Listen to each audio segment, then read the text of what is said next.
O'zmedkombinat aksiyadorlik jamiyati ishchi xodimlarining odob-axloq qoidalari. Kombinat ishchi xodimlari mehnat faoliyati davomida va ishdan tashqari vaqtda xulq-atvorning quyidagi umumiy qoidalariga amal qilishi lozim.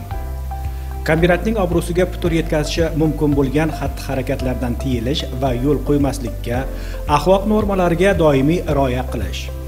Mas'uliyat, kasbiga sadoqat va halollikni kundalik shiorga aylantirish. Murakkab vazifalarni bajarishda hamkasblarga ko'maklashish. Xushmuomalalik, e'tiborlilik va hushyorlik bilan ishchi xodimlarda kombinatga nisbatan ishonch va hurmat hissini uyg'otish va rivojlantirish. Oilada sog'lom muhitni ta'minlab, oila a'zolariga doimiy g'amxo'r bo'lish, farzandlarda vatanparvarlik va boshqa yuksak axloqiy fazilatlarni shakllantirish.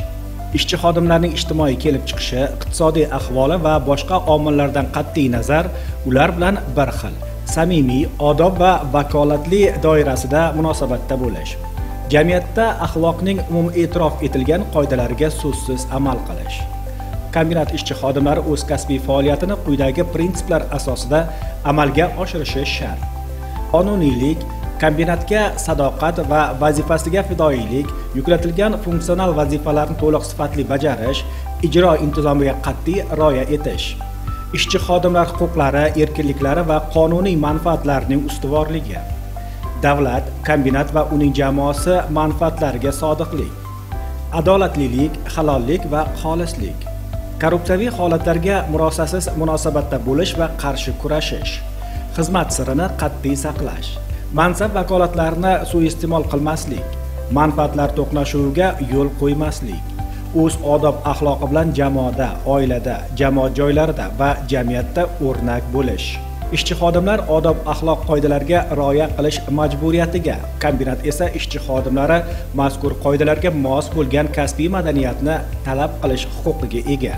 Kombinat ishchi xodimlarining odob axloq qoidalariga rioya etishi ularning ish faoliyatidagi axloqni baholashning asosiy mezonlaridan biri hisoblanadi. Kombinat ishchi xodimlar tomonidan odob axloq qoidalariga rioya etmaslik holati ularga nisbatan axloqiy va intizomiy ta'sir choralarini qo'llash uchun asos bo'ladi.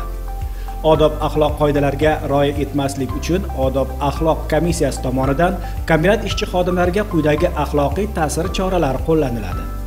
Ogohlantirish, uzr so'rash yoki rasmiy uzrnoma keltirishni talab qilish. Kombinatning kollegial yig'ilishlarida tanbeh berish.